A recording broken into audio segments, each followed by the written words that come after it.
তুমি মা আমার লেগে একদম চিন্তা করো না, নিজের শরীরের প্রতি যত্ন নিও। হ্যাঁ, আর আমি মাঝে মধ্যে হাকিম চাচার ফোনে ফোন দিব নে, আমার লেগে দোয়া করো মা। থাক বাসন থাক।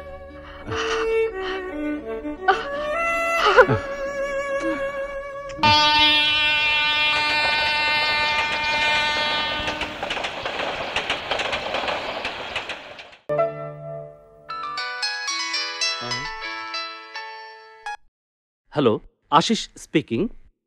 আমি চাঁদনি। কোন চাঁদনি? আশ্চর্য মানুষ তো, গলা শুনেও কি বুঝতে পারছেন না?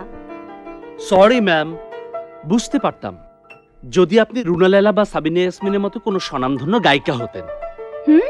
তা ঠিক, আমি গায়িকা নই, তবে গায়কের ভক্ত।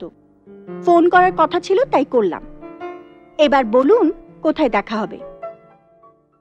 ও আপনি, আসলে একদিনের পরিচয় তো বুঝতে পারিনি। কাল দেখা হলে পরিচয় 2 দিন হয়ে যাবে। মনে আছে তো আমাকে কোথায় যেন নিয়ে যাবেন? ঠিক 12টার সময় আপনি শামসুন্নার হলের সামনে থাকবেন, আমি চলে আসব। ওকে?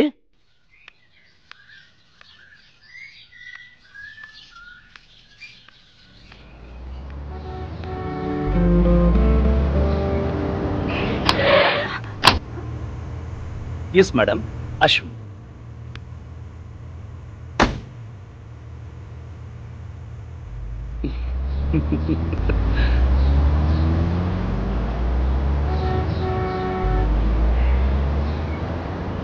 কি ব্যাপার, এনিথিং রং?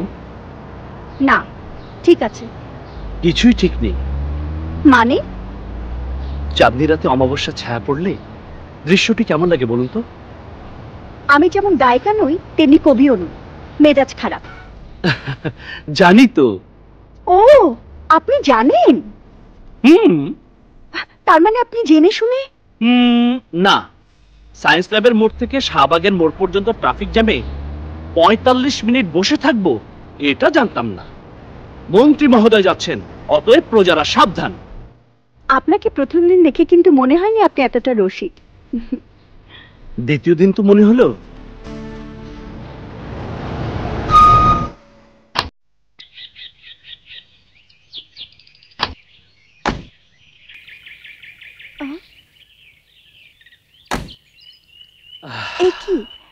এ তো দেখছি অনাথ আশ্রম। আপনি জানতে চেয়েছিলেন না আমার গানের পারিশ্রমিকের 2/3 টাকা কোথায় যায়? এখানে। আমার গান কিছুটা হলেও সমাজের অবহেলিত দুস্থ অসহায় শিশুদের মুখে হাসি ফোটাতে সাহায্য করে। চলুন ভেতরে চলুন, এটা ধরুন।